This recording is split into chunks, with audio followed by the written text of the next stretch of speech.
Le Saint-Esprit, c'est l'Esprit supérieur. Acclame bien le roi de gloire. Fais-le comme si c'était ta meilleure offrande. Donne à Dieu les meilleures acclamations.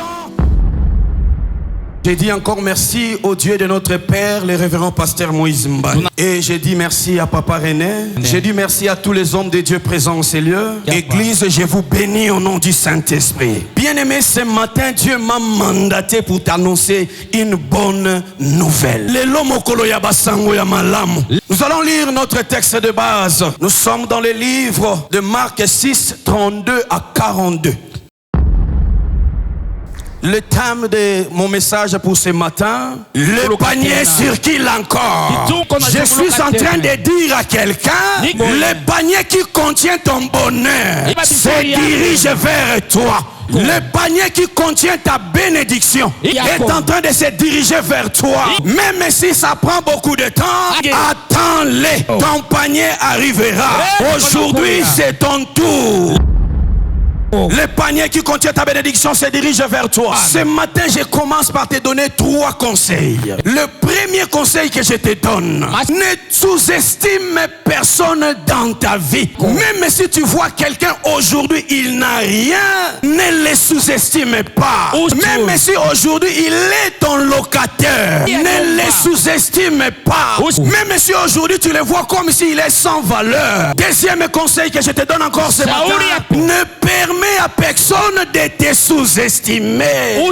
Même si aujourd'hui tu n'as pas une adresse fixe, ne permets à personne de te minimiser. Même si tu n'as pas de travail, même si tu dépends des autres, ne permets à personne de te minimiser. Parce que celui qui a fait promesse est fidèle. Bien aimé, la vie que nous voyons aujourd'hui, cette vie est mystérieuse. Et le troisième conseil, n'enviez personne. Tu ne sais pas ce qu'il vit dans le secret. Contente-toi de ce que tu as. Mets ta foi en Christ. Attends ton panier. Le panier circule encore. Tu attends gêner, tu attends pleurer, tu attends demander. Et ce matin, l'Éternel m'a mandaté pour te dire, ton tour arrive. Ne te décourage pas. Ton nom est sur sa liste. Il est en train de donner à chacun et ton tour arrive.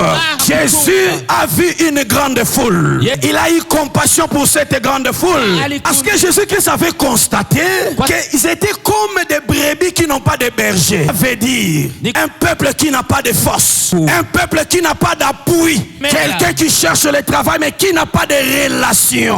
Ce matin, je vais dire à quelqu'un, la bénédiction de ta vie, Jésus va utiliser seulement ce que toi tu as. Il va passer par ton intelligence, il va passer par ta sagesse pour te lever ou te bénir. Ce que tu as, c'est ce que Jésus a besoin pour te donner ce que ton cœur désire. Ce que j'ai compris, lorsque nous sommes en train de prier, lorsque nous sommes en train de chercher Dieu de nous bénir, souvent quand nous présentons nos mains vides, Jésus ne fait rien. Jésus attend que tu lui présentes quelque chose pour séparer la mer rouge. Dieu a posé la question à Moïse. Qu'est-ce que tu as entre tes mains? Moïse a répondu, j'ai un bâton. Il a utilisé le bâton de Moïse pour créer un miracle. Il va utiliser ton savoir-faire. Ne portez pas de l'envie à ton prochain parce que ton tour aussi arrive. C'est-à-dire pour recevoir ta bénédiction. Tu ne peux pas être là-bas, ici et de l'autre côté. Et même tu es dans une montagne avec un prophète. Les choses tardent encore, on te dit à Katouba, il y a encore un papa qui lave les gens pour aller chercher la bénédiction. Jésus-Christ leur a dit, faites-les tous asseoir. J'aimerais dire à toi qui cherches la bénédiction, reste à ton poste. Le panier va te localiser. Celui qui tient le panier, il ne fait pas de parti pris. Il connaît ton cas.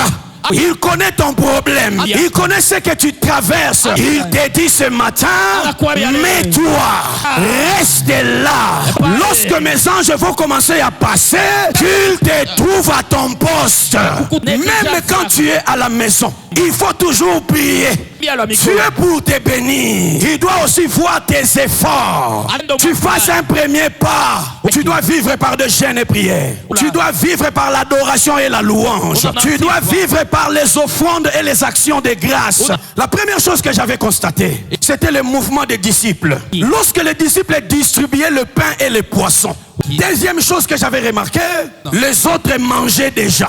C'est-à-dire que ceux qui occupaient le premier rangé, ils étaient déjà servis et ils mangeaient. Mais il y a troisième chose que j'ai remarqué. Pendant que les autres mangeaient, les autres attendaient. C'est-à-dire quoi, mon frère, ma soeur? Lorsque tu vois quelqu'un entrer dans son mariage, sache qu'il est seulement devant toi. Ton tour arrivera. Le panier de ton mariage est en train de circuler. Le panier de ta bénédiction est en train de circuler. Il ne faut pas envier ceux qui sont devant. Ton tour arrive. Ton tour de travailler arrive. Ton tour de voyager arrive. Ton tour d'être élevé arrive. Nous allons prendre notre deuxième texte, Jean chapitre 5, versets 1 à 9. Jésus montait à Jérusalem pour fêter. Pendant 38 ans, les gens fêtaient, les gens étaient dans la joie, mais il y avait un homme, il restait toujours aux piscines de Bethesda, bloqué par la maladie, et lui ne fêtait pas. Alors Jésus-Christ était venu juste pour cet homme. Il est venu pour corriger cette injustice. Comme pour toi ce matin, tu es habitué à aller dans le mariage des autres. Tu es habitué de faire les protocoles dans le mariage des autres. Ce n'est que toi qui tiens les robes des autres. Il n'y a que toi qui acclame les témoignages des autres. La loi disait ceci: celui qui va se jeter le premier, il sera guéri. Mais cet homme n'avait pas de force. Cet homme n'avait personne. Jésus lui posa la question: veux-tu être guéri? Bien-aimé dans le Seigneur, souvent lorsque Jésus te pose la question, veux-tu avoir des enfants? Veux-tu travailler?